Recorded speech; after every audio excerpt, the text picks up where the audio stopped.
જામનગરની સાધના કોલોનીમાં Gujarat housing board હસ્તકના હજારો ફ્લેટ આવેલા છે, જે પૈકી સેંકડો ફ્લેટ જર્જરિત થઈ ચૂક્યા હોવાથી અત્યાર સુધીમાં મહાનગરપાલિકાએ અહીં જુદા જુદા સમયે સેંકડો ફ્લેટ તોડી પાડ્યા છે. તોડી પાડવામાં આવેલા સેંકડો ફ્લેટમાં રહેતા હજારો લોકો આજે દોઢ વર્ષથી રોડ ઉપર આવી ગયા છે. હાઉસિંગ બોર્ડ દ્વારા ફ્લેટ ગુમાવનાર લોકોને મકાનોની વૈકલ્પિક વ્યવસ્થા કરી આપવામાં આવી નથી. આ ઉપરાંત હજારો નાગરિકોને હાઉસિંગ બોર્ડ દ્વારા વ્યવસ્થાના ભાગરૂપે સરકારના નિયમ મુજબ મકાન ભાડા પણ આપવામાં આવતા નથી. આ તમામ નાગરિકો આજે સોમવારે સવારે સાંસદ પૂનમબેન માડમના કાર્યાલયે રજૂઆત માટે પહોંચ્યા હતા.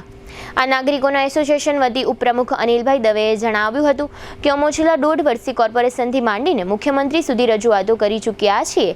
હજુ સુધી કોઈ અમારી વાત સાંભળી નથી. સાંસદના કાર્યાલય પર સાંસદ હાજર ન હોવાથી આ નાગરિકોએ પોતાની રજૂઆત સાંસદ કાર્યાલયમાં આપી હતી.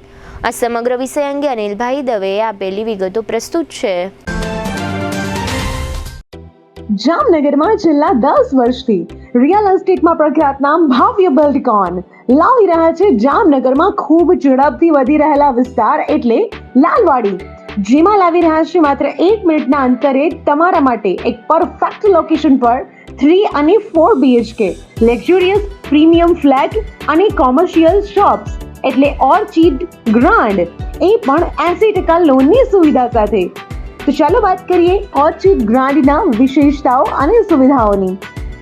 RERA approved, club house, gym, children play area, multipurpose hall, walking track, senior citizen area, gazebo, EV charging point, personal allocated parking, 2 lift, CCTV camera, power backup for common area, underground and overhead tank, RCC frame structure, fire safety જેવી બીજી ઘણી બધી સુવિધાઓ તો આપ રહસ્યની જોઈ રહ્યા છો.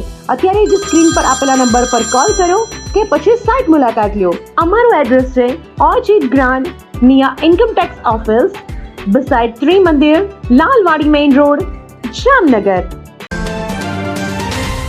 આજ રોજ તમામ ફ્લેટ ધારકો શ્રી સાંસદ બેન શ્રી પૂનમબેનના ઘરે જઈ અને રોડ પર બેસી અને દેખાવ કરવા માટે કે અમને રજૂઆત કરવાની હતી કે ભાઈ અમે છેલ્લા 1.5 વર્ષ થયા ઘર બાર વગરના છીએ, રોડ ઉપર છીએ, અમારો કોઈ આશરો નથી.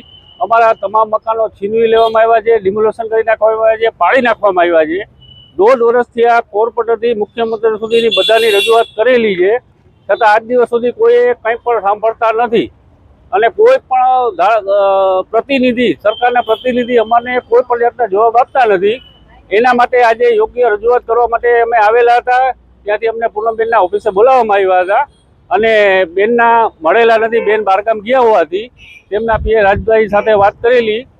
એમને અમે રજૂઆત કરેલી, ભાઈ 1.5 વર્ષથી અમને ભાડું આપો અથવા તો અમને જગ્યા આપો રહેવા માટે. અમે અત્યારે રોડ ઉપર જઈએ, ભાડા ભરી શકીએ એવી પરિસ્થિતિ નથી. તદ્દન ગરીબ માણસો છે, તો એની રજૂઆત કરી છે અને એ લોકોએ અમને કીધું કે તમને ટૂંક સમયમાં જવાબ મળશે. આવી રજૂઆતો અમે 1.5 વર્ષથી કરીએ છીએ અને ચાલુ જ રાખવાના છીએ જ્યાં સુધી નહીં મળે. અમુક વ્યક્તિઓ આપઘાત કરે એવી પરિસ્થિતિમાં જીવી રહ્યા છે, તો અમારી વેદના સરકાર સાંભળે એવી અમારી નમ્ર અરજ અને અપીલ છે.